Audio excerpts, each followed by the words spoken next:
आगे बढ़ेंगे। यूक्रेन से हिंदुस्तानी शहरियों के इनखला के सिलसिले में मरकजी हुकूमत ने एक अहम फैसला लिया, बड़ा फैसला लिया। 4 मरकजी वुज़रा यूक्रेन के पड़ोसी मुल्कों का दौरा करेंगे। हरदीप सिंह पुरी, ज्योतिरादित्य सिंधिया, किरण रिजिजू, वीके सिंह इनखला के कामों का जायजा लेंगे।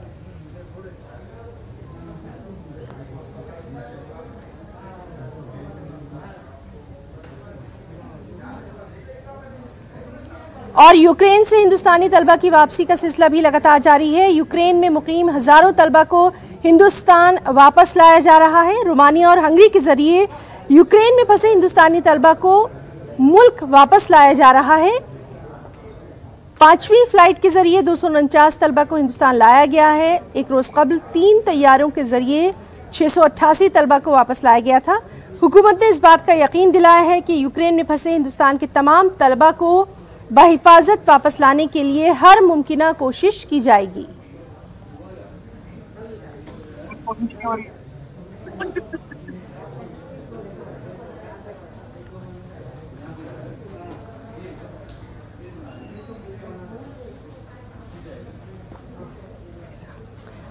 और चलिए इस वक्त हम बात करने की कोशिश करेंगे। हमारे साथ एक स्टूडेंट जो है वो यूक्रेन से जुड़ रही हैं और उन्हीं से हम जानेंगे।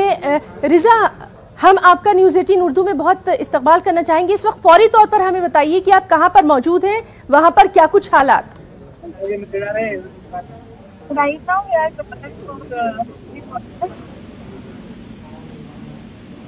हेलो जी, आपकी आवाज आ रही है। आप कहां पर मौजूद हैं, वहां की सिचुएशन? यहाँ का सिचुएशन बहुत खराब है। अभी हम लोग हंगरी बॉर्डर से जा रहे हैं, जहाँ पे वो पूरा फुल होकर जा रहे हैं। जी, आप हमें ये बताइए कि आपका ताल्लुक कहाँ से है और कितने सारे आपके साथ स्टूडेंट्स अभी मौजूद हैं? अभी मेरे साथ यहाँ पे 11 लोग हैं और हम सब PNM से है। कोई 3rd ईयर का है, कोई 4th ईयर का।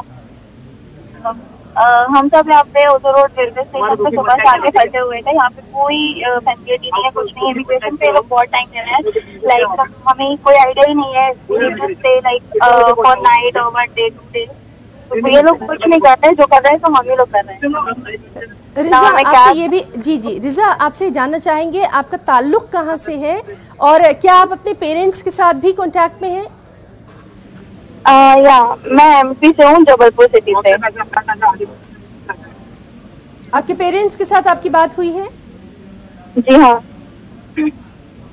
इंडियन एम्बेसी में आपकी कुछ बात?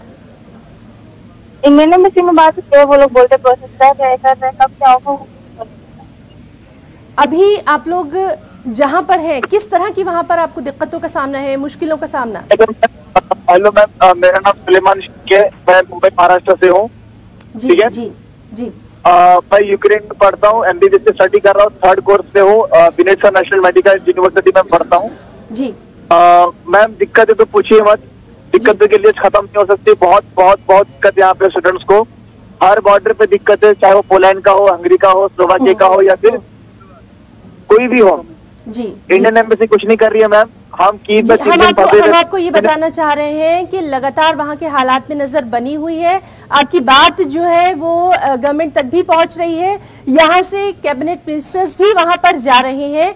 अपने पेरेंट्स को आप क्या कुछ यहाँ से कहना चाहेंगे, क्योंकि लगातार आपकी मदद की कोशिश की जा रही है? देखिए, हमने ABP न्यूज को भी और बहुत सारी न्यूज को हमने नाम दे लूंगा किसी न्यूज का, बहुत सारी न्यूज को हमने इंटरव्यू दिया, बट कोई भी न्यूज हमारी इस दिक्कतों को आपकी बात पहुंच रही है। आप मेरी बात का यकीन करिए, आपकी बात पहुंच रही है और इसीलिए गवर्नमेंट की तरफ से बाकायदा एक डेलीगेशन वहां पर आ रहा है। अभी किस तरह की परेशानियों का सामना है वहां पर, मौसम कैसा है, इसके ताल्लुक से बताइए।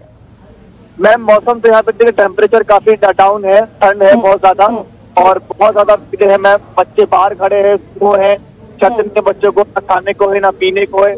और यहाँ तक कि पुलिस मार रही है और लड़कियों को मार रही है, पुलिस धक्के दे रही है। इंडियन पासपोर्ट ही नहीं कर रहे हैं, वो इंडियंस को अलाउ भी नहीं कर रहे। बहुत सारी पार्शलिटी भी काम यहाँ पर हो रही है मैम। एग्जैक्टली लोकेशन आप बता सकते हैं हमारे चैनल पर? हेलो, एग्जैक्टली लोकेशन अपना बताइए। मैम, एग्जैक्टली लोकेशन तो मैं चौक पे हूँ, जो विनेट्सा यूक्रेन का एकदम लास्ट जो सिटी है जिसपे रेलवे स्टेशन है, उस के आगे आता है चौप करके एक सिटी है जी, तो वहाँ पे हम लोग हैं, बट हम वहाँ से निकल चुके हैं अभी हम जहोनी की तरफ जा रहे हैं, फिर वहाँ से हम हंगरी बॉर्डर के लिए जाएंगे। देखते हैं क्या होता है, हम वहाँ बिल्कुल बिल्कुल। और आपकी बात जरूर तमाम तक एडमिनिस्ट्रेशन तक पहुंच रही है। हमसे बात करने के लिए बहुत बहुत शुक्रिया। जितने भी वहां पर लोग हैं वो बिल्कुल घबराए नहीं, अपना सब बहुत ख्याल रखें, हम सब की दुआएं उनके साथ है। बहुत बहुत शुक्रिया आपका हमसे बात करने के लिए। फिलहाल रुकना चाहेंगे एक छोटे से ब्रेक के लिए।